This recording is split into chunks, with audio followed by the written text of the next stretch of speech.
Hi there.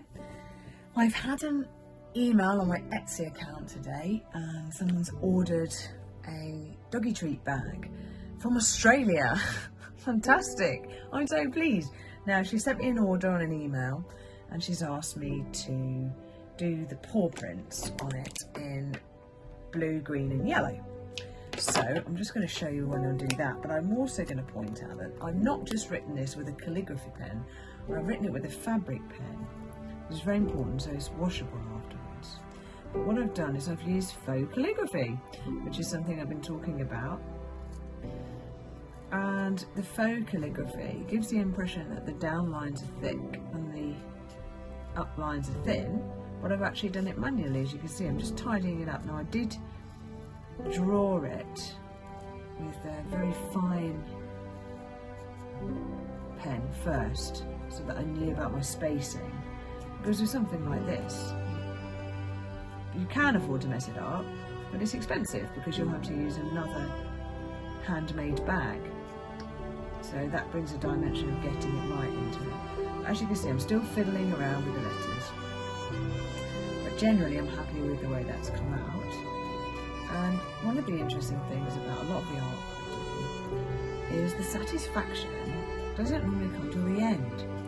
You have to have an awful lot of patience to feel like you trust the fact that it's going to come out well in the end. Because at the moment that looks quite plain, but when we start to add the paw prints, on my Etsy site it says you can customise any orders. So luckily, a lot of people when they order, they're very specific these days. In the days of the internet now, you can personalise a lot of things and people aren't shy to ask. I remember a while back that I'd say to people, oh, if you want, you can have your dog's name added to that or something, and they'd be like, oh no, that's okay. Which I thought was strange because it's easy enough to do. So, yellow, green and blue she wanted. And because, whoa, nearly dropped it then. Because there's an example already on the site, I tend to stick to the same design. I'm not overcomplicating things. And sometimes people really like simple, bold designs. So the original example picture that I've got on the website obviously doesn't have our dog's name on it. And then once I've done this, I'm going to take a photo of it and I'm going to send it to her and say, hope you're happy with that, before I post it to Australia, because, well, I just don't like to risk anything. Now, I've got a bit of a dilemma here. My gut is telling me to put the paw down here, but I'm also wondering whether to put it up here. You see, I haven't drawn out the paws first, because I also think as an artist, you've got to have some kind of free flow. Keeps you lively. It's not really an element of risk because you've drawn it before, but just that sort of thing, like, oh, I wonder how it's going to look. And as I said before, you see now we had the colour starting to look a lot more fun. You could plan this all out, draw it in pencil, etc., but you might risk the lines being showing up underneath. Now, one thing that's bothering me here is this yellow. I don't feel like it's showing up that much against the white, so I've got this pen that's a bit darker, and I'm going to add a bit of shading to it. Dots, like that, very light. I think that raises it a bit, and now I've done it to that one, I think I'm going to have to do it to the others to make it match. There you go. Ooh. So in a way, I'm not only doing faux calligraphy, I'm also doing faux shadowing,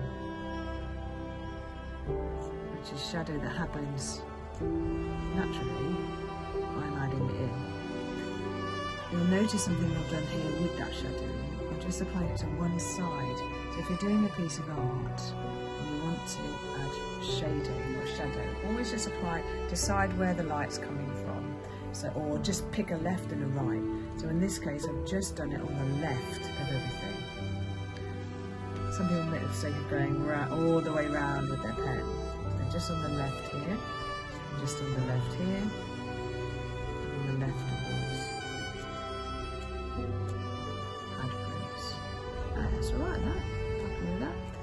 Now the temptation is to now keep going and go, oh, I'm going to put a bit more on it, but I'm not going to, because she saw the design, she kind of liked it on the site.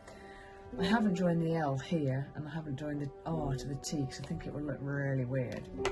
And then just as a little touch as a creator on Etsy, I found a waterproof stamp that you can buy. You can stamp your creations with. I didn't used to do that at first. I just used to write it in there, but I think it gives that professional touch. And that's it. How to make a personalised pouch. Hope you enjoyed that, and that's just to show you how I use it. And this is going to be packed off and sent to Australia in the post, with a little leaflet I'm going to put in it. I'm going to put it in an envelope, pack it, put a bit of tissue around it, and hopefully she'll love that.